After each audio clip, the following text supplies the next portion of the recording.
fe. La reflexión de hoy, que no es propiamente un curso, no es propiamente un curso, eh, no es propiamente una charla, la idea es una reflexión, es una reflexión eh, del sentido de la vida según Eclesiastes. Ese es el tema, reflexión de sentido de la vida según Eclesiastes. Eh, Vamos a estar trabajando sobre esa frase. ¿La vida tiene sentido o no? ¿La vida tiene sentido o no? Eh, Muy bien. Hay personas que no logran ver la transmisión ahorita. Creo que se necesita enviar los links. Está en mi muro. Muy bien.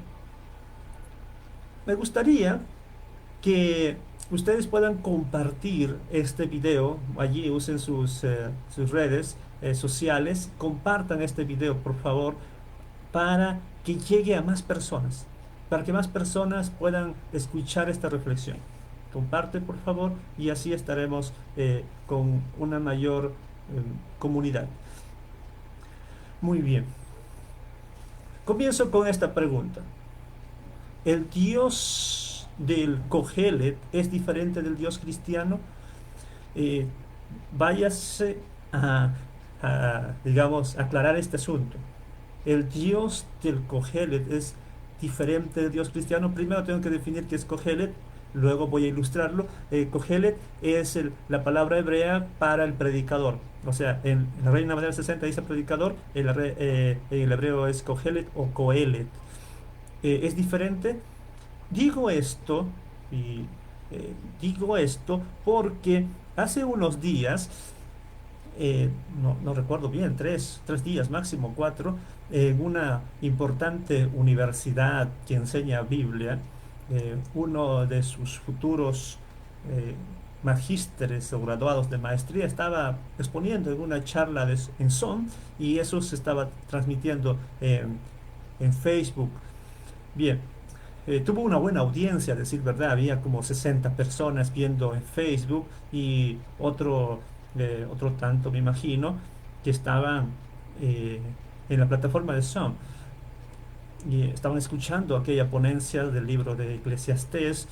Inclusive había un pastor de aquí de la ciudad que estaba dentro de la sesión. Eh, Luego él pidió la palabra, hizo una pregunta y pude verlo, es un conocido mío.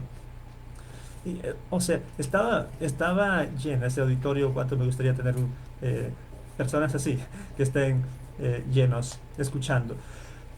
Ahora bien, en esa conferencia, el expositor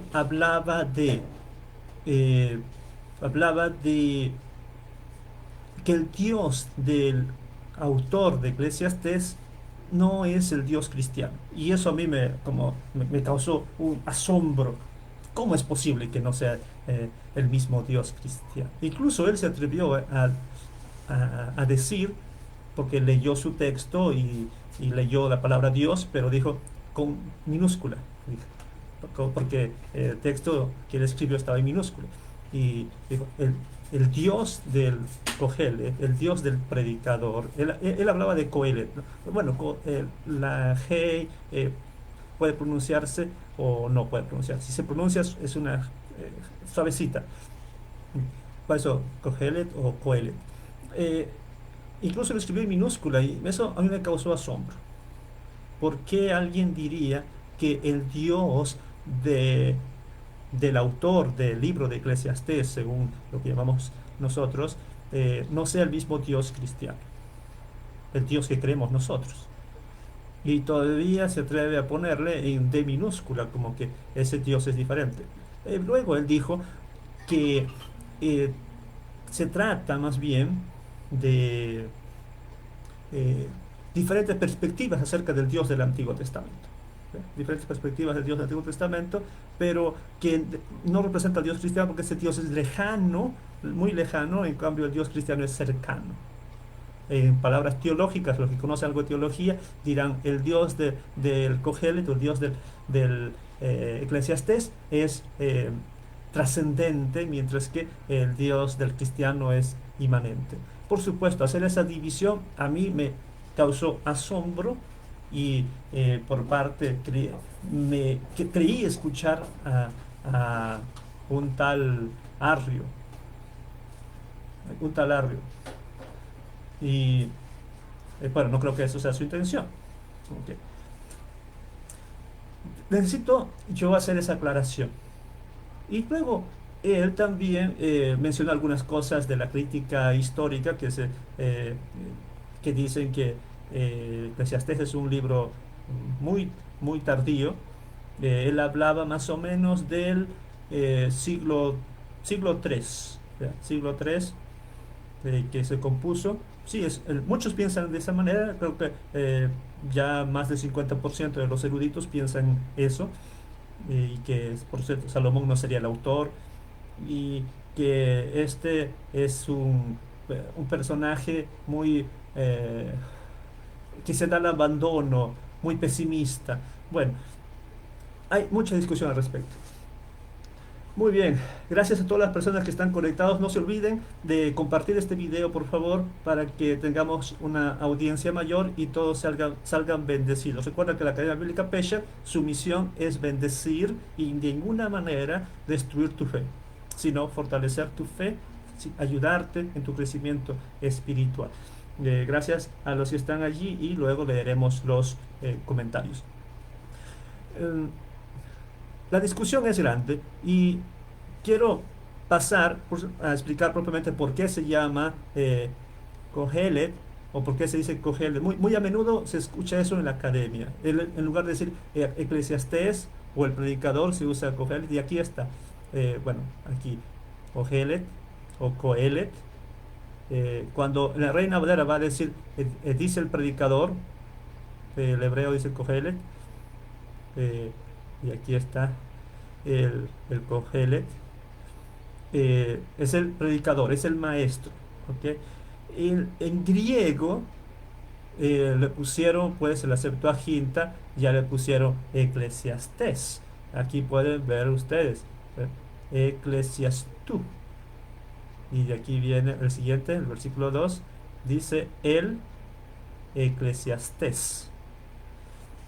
O sea, ¿de dónde viene nuestro nombre? El nombre bíblico viene justamente de eh, la palabra griega. Y no está muy difícil, ¿no? Eclesiastés, leerlo aquí. En hebreo, en cambio, es el Kohelet. Y así es el nombre. Cuando un judío va a decir el nombre de este libro es Kohelet o Kohelet. Y ya mencioné mucho acerca de la gran discusión que hay entre los eruditos. Solamente voy a mostrar parte de esa discusión. Por ejemplo, en cuestiones introductorias, tenemos aquí, según este comentario del World Biblical Commentary, que tradiciones, tanto la tradición judía como la cristiana, pues esto se conoce como Kohelet, y está el nombre Eclesiastés, y luego se va a atribuir justamente a Salomón. Este texto o este comentario nos va a hablar de la discusión amplia que hay en cuanto a la fecha, también si la fecha es temprana o tardía. No vamos a ponernos a discutir eso, no es nuestro propósito. Solamente quiero mostrar las ideas que hay. Este es otro comentario que tenemos aquí. También no sabemos realmente quién es el acerca del libro, es anónimo, dice este comentario.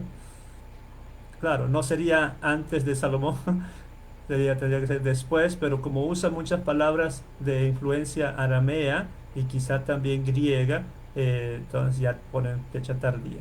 Este otro comentario, igual, va a tener semejante idea. Inclusive aquí se sabe, creo que está aquí, se sabe de que el, el libro es complicado de entender, es muy complicado de entender. Eh, Tengo que reconocer eso, ¿no? Tenemos que reconocer esa situación de el libro de Eclesiastés. Bueno, en español, en español tenemos en la Reina de 60 palabras del predicador, hijo de David, rey en Israel. Porque así dice el hebreo, ¿ya? Así dice, del Cogelet, del maestro, del sabio, hijo de David. Eh, Vamos aquí al texto hebreo, dice Dibrei, o sea, palabras de Cogelet, Ben David, hijo de David, rey Melech en Jerusalén. ¿Quién es rey en Jerusalén? Por eso la Septuaginta añade aquí, después de Melech, ahí pueden ver ustedes, Israel. ¿Ya? Añade la palabra Israel. Podemos verificarlo aquí. Dice, remata, o sea, palabra. Y aquí hago una crítica, ¿no? A los pastores que dicen que rema es la palabra poderosa, pero no siempre tiene que ver con la palabra fuerte. Eh, Esta es palabra como cualquier discurso, dice palabras del Eclesiastú, o sea, del maestro, del predicador, Juió David, hijo de David, Basileos, rey, aquí está, Israel, rey de Israel en Jerusalén. Y uno dice, ¿y quién pues fue hijo de David? ¿No? Hijo de David. Y luego de eso, que también sea rey en Jerusalén, podría ser, porque la palabra hijo, juío, juíos, o en hebreo, ben, podría referirse a cualquier descendiente, ¿verdad? A cualquier descendiente. Por eso a Jesús le dicen hijo de David, ben David, le dicen a Jesús, ben David.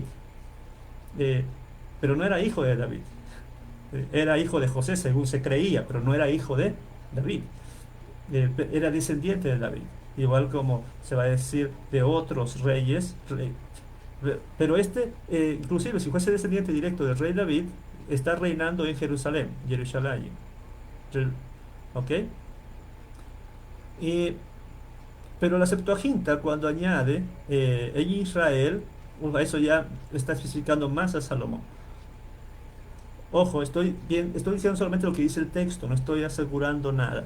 Ahora, ¿por qué se atribuye a Salomón la escritura? Pues, según vemos en el texto, su experiencia fue muy parecida en extremo a lo que vivió Salomón. Capítulo 1, versículo 16. Hablé yo en mi corazón, dije, he aquí yo fui engrandecido, un rey engrandecido. Versículo 12. Yo el Cogelet, yo el predicador, un poquito más arriba, eh, fui rey sobre Israel en Jerusalén. Ok. Si tomamos literalmente, tendría que ser eh, solamente Salomón cumpliría ese requisito literalmente. Ok. Dice versículo 12, dediqué mi corazón, versículo 17, perdón, conocer la sabiduría y también entender las locuras de los desvaríos, conocía aún lo que era aflicción del espíritu y él buscó ciencia.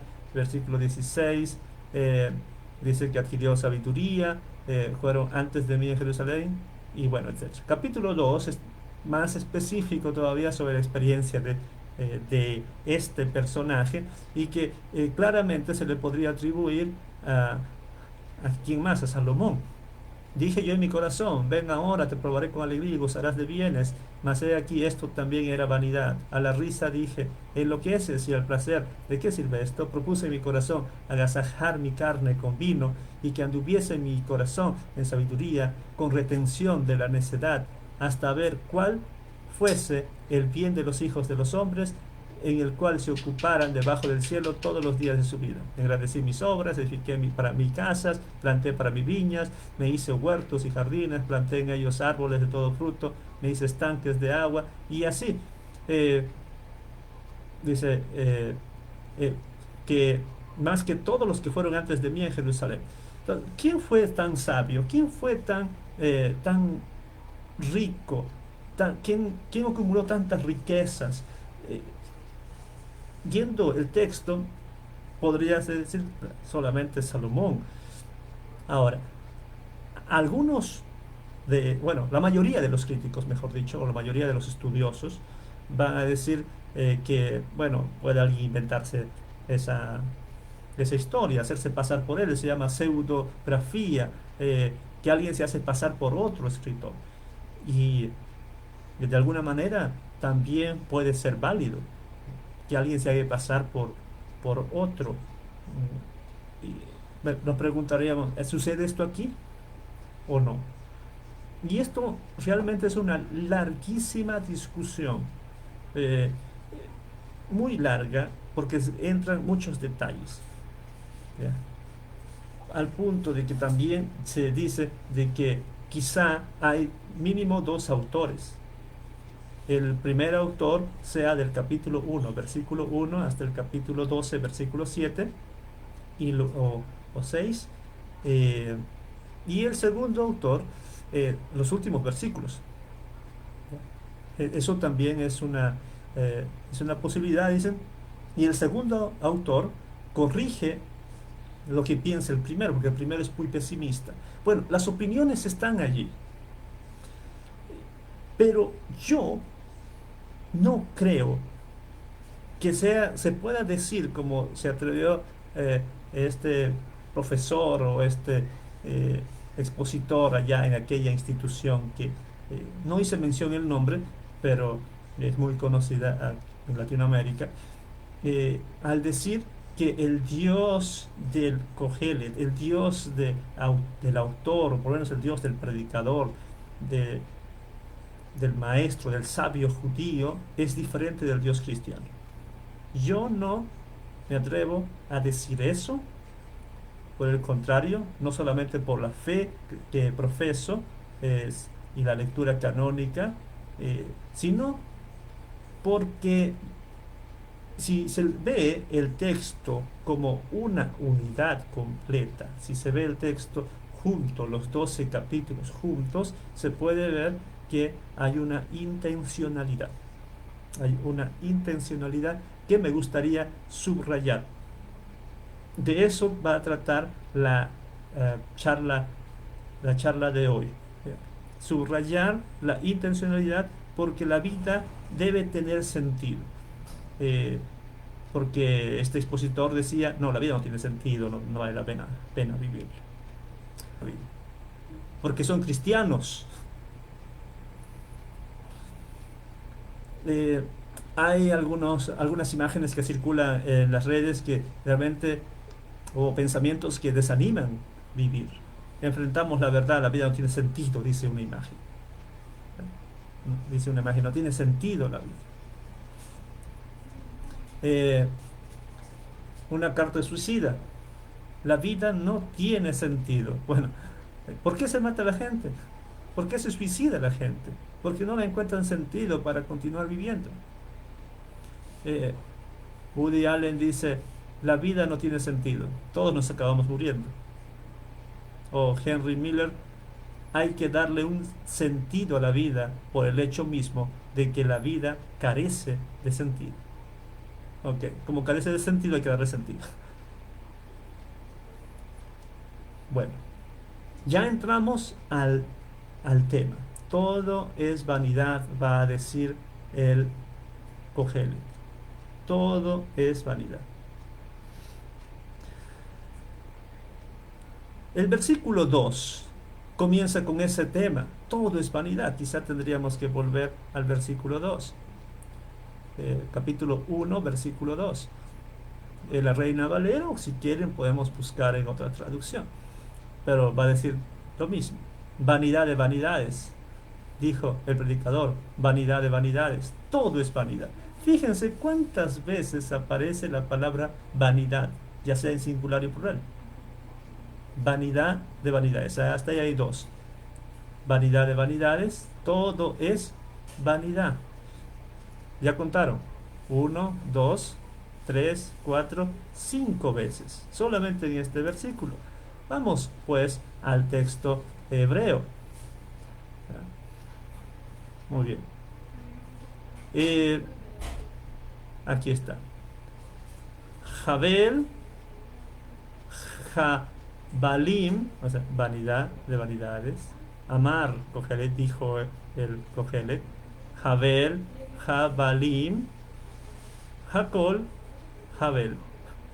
Contaron. Jabel, Jabel, Jabel, Jabel, Jabel. 5 veces. 5 veces la palabra vanidad. Solamente en esto.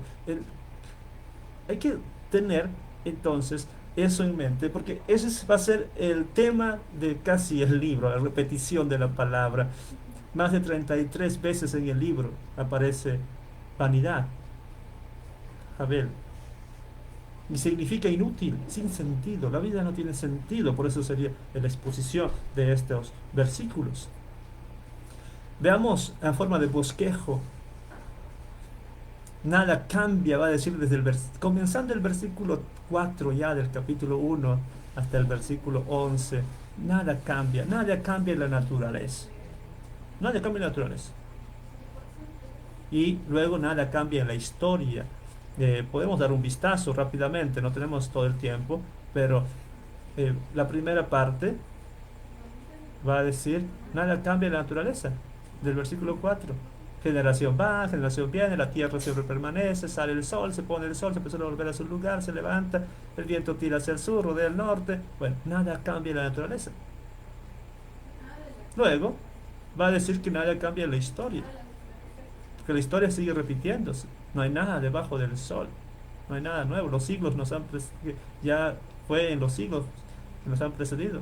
No hay memoria de lo que precedió ni tampoco de lo que sucederá. Habrá memoria de lo que serán después. No tiene sentido ni siquiera la historia. Según esta reflexión, nada cambia. El esfuerzo es inútil, va a decir desde el versículo 12 del capítulo 1 hasta el capítulo 4, versículo 16. Todo esfuerzo es inútil. ¿Por qué? Las creencias no cuadran. O sea, por lo que tú crees, no cuadra un sistema así tan eh, exacto. No, ¿por qué? Tú quieres ser sabio y eso no contribuye en tu vida, se vuelve difícil. Veamos el texto, del 12 al 18. Fui a adquirir sabiduría debajo del cielo. Y luego miré que todas las obras que se hacen debajo del sol y aquí todo es vanidad. Se supone que la sabiduría es buena. Lo torcido no se puede enderezar. Lo incompleto no puede contarse. Hablé yo en mi corazón diciendo, aquí yo me he engrandecido, me he crecido. Y así, la vanidad y vanidad. Continuemos observando más de él. Porque también el esfuerzo de hacer cosas es inútil. Vivir por el placer, porque él buscó el placer. Dijo que construyó todo y se llenó de mujeres también, de todo, pero eso es inútil. Adquirir sabiduría, hacerse más inteligente es inútil, porque luego, por más que estudies y estudies, luego te olvidas. ¿Ya? Ahorrar. Ahorrar también es inútil porque luego alguien va a hacer gastar tus ahorros.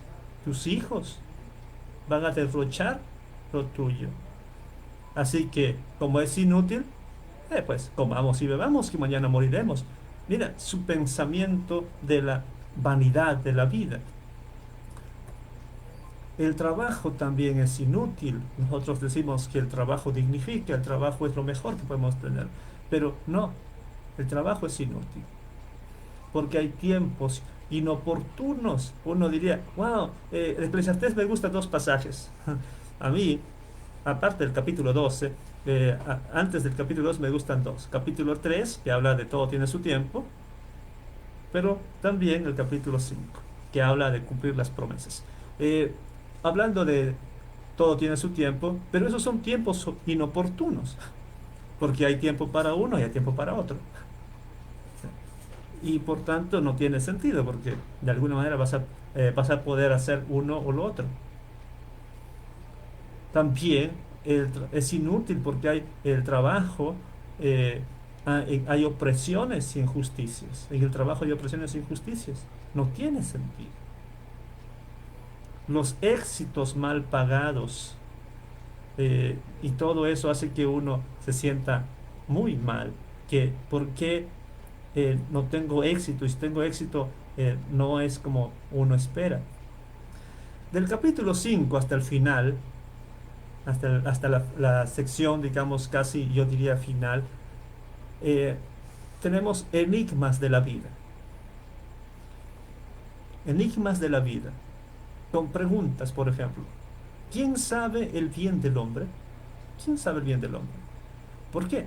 Porque podemos ser buenos adoradores, dice. Buenos adoradores. Pero hay peligros. Porque a veces haces votos y no lo cumples. Haces votos y no lo cumples. Mejor es no hacer votos, no ir al templo a hacer tus votos porque para que no mientes. Hay peligros en la adoración a Dios. Hay peligros en el ahorro porque se te va. Alguien va a derrochar tu esfuerzo, todo lo que ahorraste. Hay vacíos en la sabiduría, porque no todo lo que uno adquiere se va a quedar contigo. Se llega a considerar que la sabiduría es inútil. Pero uno diría, pero Salomón o el libro de Proverbios nos invita a ser sabios. Pero aquí reconoce de que no. Es un enigma. Vamos al capítulo 6. Eh, Estamos en el capítulo 1, pero vamos al capítulo 6, versículo 10, para ver justamente esos enigmas, ¿no? Respecto estamos aquí.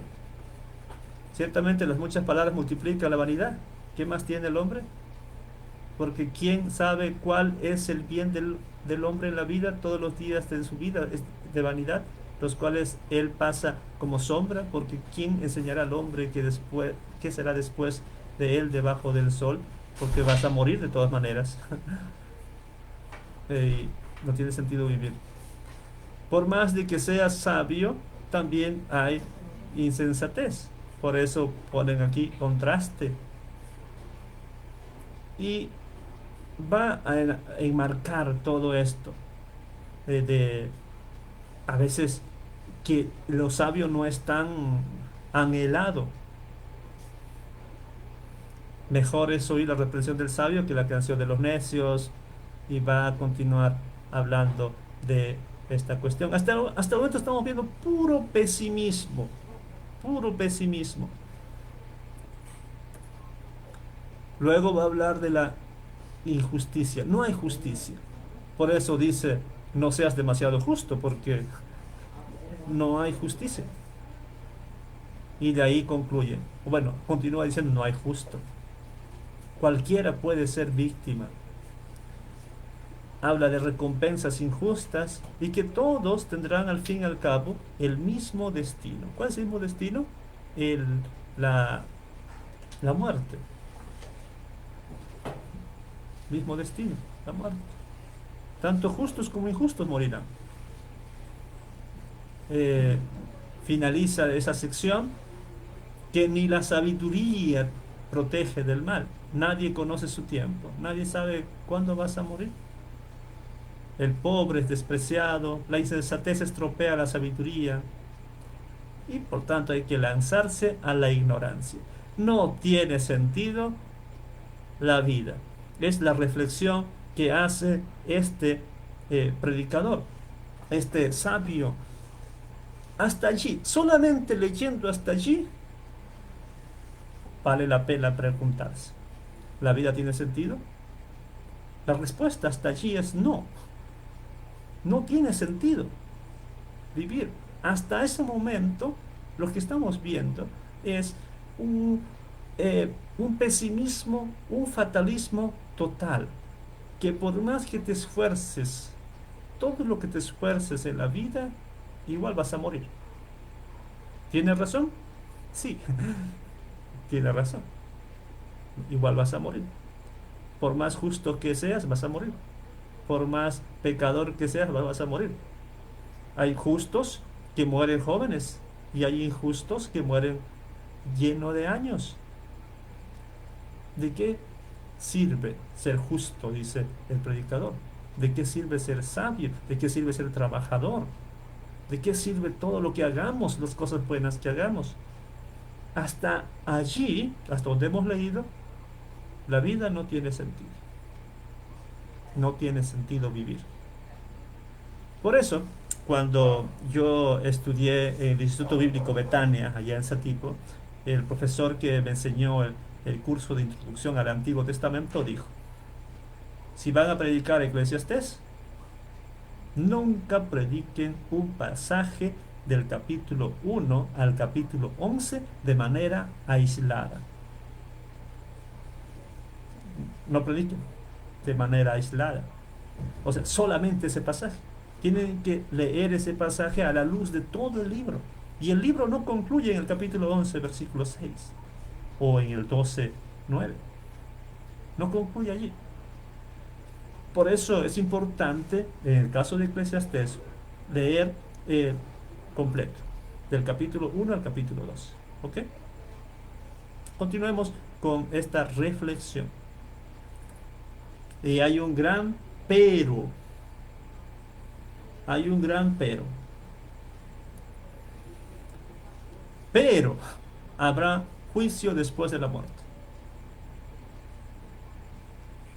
Eso es lo que quiero que ustedes tengan presente. Habrá juicio después de la muerte. El texto lo va a decir. Cuando uno entiende que habrá juicio después de la muerte, la cosa cambia. La cosa va a cambiar. Porque el espíritu vuelve a Dios, dice nuestra traducción, dice nuestra Biblia. El capítulo 11, versículos 7 y 8, y luego el 11, 9 va a usar alegrarse. Disfruta la vida, alégrate. Da tu vida al goce.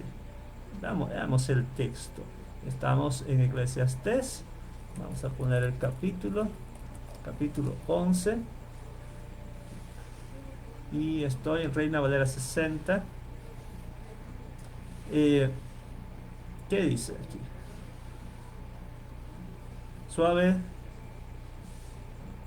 ciertamente es la luz y agradable a los ojos el sol, pero aunque un hombre viva muchos años, en todos ellos tenga gozo, ahí está gozo, alégrese. Acuérdese, sin embargo, que en los días de las tinieblas serán muchos. Todo cuanto viene es vanidad. Ok, gózate, alégrate, disfruta, pero acuérdate que vendrán días de tinieblas. Y esa es la primera cuestión a recordar. Tinieblas, vendrá la muerte. ¿Solamente significa la muerte o implica algo más? El siguiente pasaje, el versículo 9, es del 9 y 10. Dice, alégrate. ¿Ahora quién? Joven. En tu juventud, tome placer tu corazón en los días de tu adolescencia y anda conforme a los caminos de tu corazón y a la vista de tus ojos, pero sabe que sobre todas estas cosas Dios te juzgará. Acuérdate de que Dios te va a juzgar.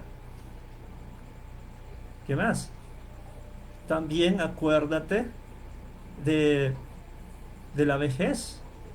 Acuérdate de tu Creador antes de la vejez. Antes de la vejez. Y por supuesto, esto es un poquito más difícil de explicar.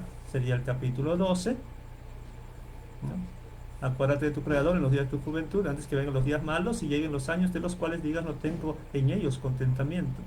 Y todo esto es una metáfora. ¿Ya?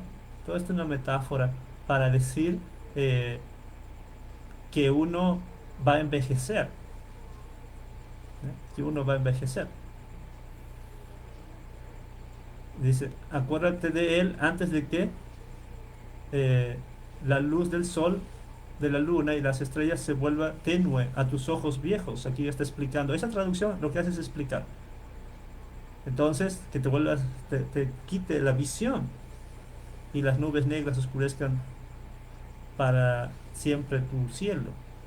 Versículo 3, acuérdate de Él antes de que tus piernas de tu casa empiecen a temblar y tus hombros, guerreros fuertes, se encorven. Acuérdate de Él antes de que tus dientes, lo que en Reina Valera dice, pocos sirvientes que te queden, dejen de moler y tus pupilas, mira, las ventanas ya no vean con claridad.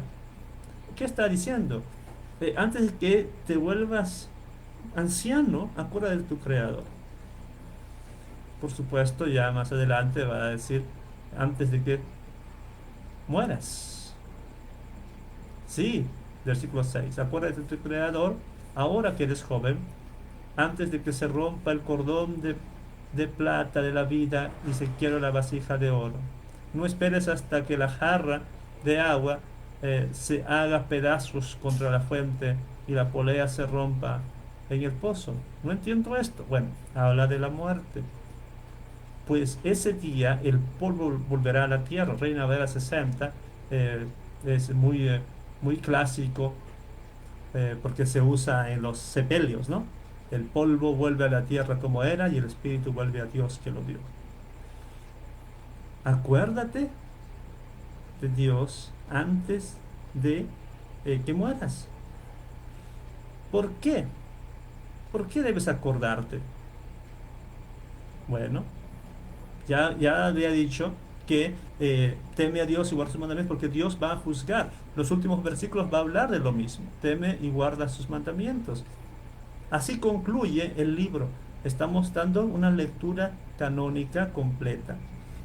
Dice, el fin del discurso es este. Teme a Dios y guarda sus mandamientos porque ese es el todo del hombre. ¿Y cómo concluye el libro? ¿Cómo concluye el libro? Porque Dios traerá toda obra a juicio, juntamente con toda cosa encubierta, sea buena o mala. A juicio. ¿Y qué cosa sería aquí juicio? Pues lo que entendemos, ¿no? Dios va a juzgar. Ahora, es verdad de que algunas personas creen de que no se refiere a un juicio después de la muerte, pero yo leo y creo que sí se refiere a un juicio después de la muerte. ¿Ya? Sí se refiere. Teniendo eso en mente, teniendo esos datos en mente, dos aclaraciones importantes hace en la última sección del libro. El predicador no enseña errores, enseña sabiduría, dice el capítulo 12, versículos 9 al 11. Y el mensaje es teme a Dios porque Él juzgará. Teme a Dios porque Él juzgará.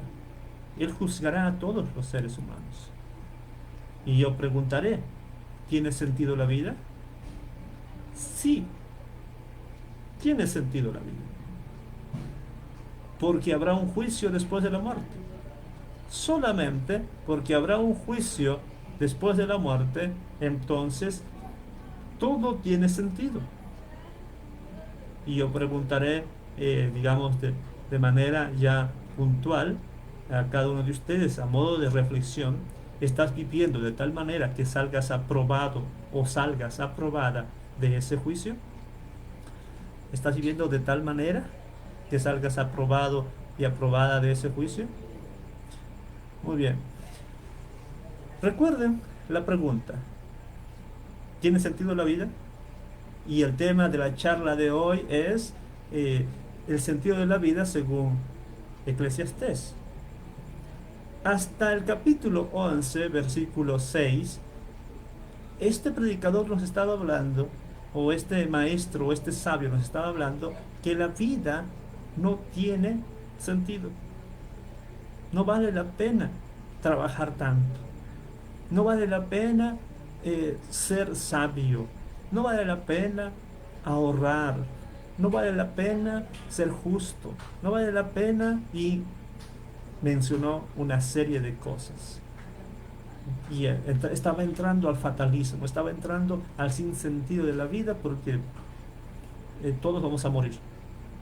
La verdad es que si la vida terminara con la muerte física, con la muerte y luego el entierro, y ahí se terminara la vida, como creen los materialistas ateos, realmente la vida no tiene sentido vivir. No tiene sentido, porque todos vamos a morir. Así que si no hay un juicio después de la muerte, no vale la pena vivir. Eh, y tienes licencia para todo, porque no te va a pasar nada. Es muy importante entonces leer el libro de Eclesiastés en forma canónica completa, desde el capítulo 1 hasta el capítulo 2. Y cada vez que se interprete el capítulo 1, 2 o 3, hay que leer, hay que interpretarlo a la luz del último capítulo, o a la luz de la filosofía o del principio que habrá un juicio después de la muerte. De ese modo hay que leer Eclesiastés. Y en contraparte a aquella ponencia que hice mención al principio, yo creo que el Dios de Cogelet, el Dios de Eclesiastés, es el mismo Dios nuestro. Es el mismo Dios que nos va a juzgar. Es ese mismo Dios. Solamente que el predicador nos lleva a pensar que la vida no tendría sentido si no hay un juicio después de la muerte. A mucha gente de eso les da pavor, le da miedo, porque de alguna manera les muestra el rostro de un Dios lleno de ira, lleno de sentido de venganza, un Dios carente de amor. Pero yo leo el Nuevo Testamento y veo a un Dios de amor, sí, pero también veo a un Dios de juicio, a un Dios que está allí para juzgar a las naciones. Eh, y siempre se va a repetir esa palabra, juzgar. Cristo va a venir a juzgar a los vivos y a los muertos. Yo pregunto, ¿por qué quieren negar esa doctrina, esa verdad? Entonces, enseñemos Eclesiastés a la luz de que la vida tiene sentido solamente si hay un juicio después de la muerte.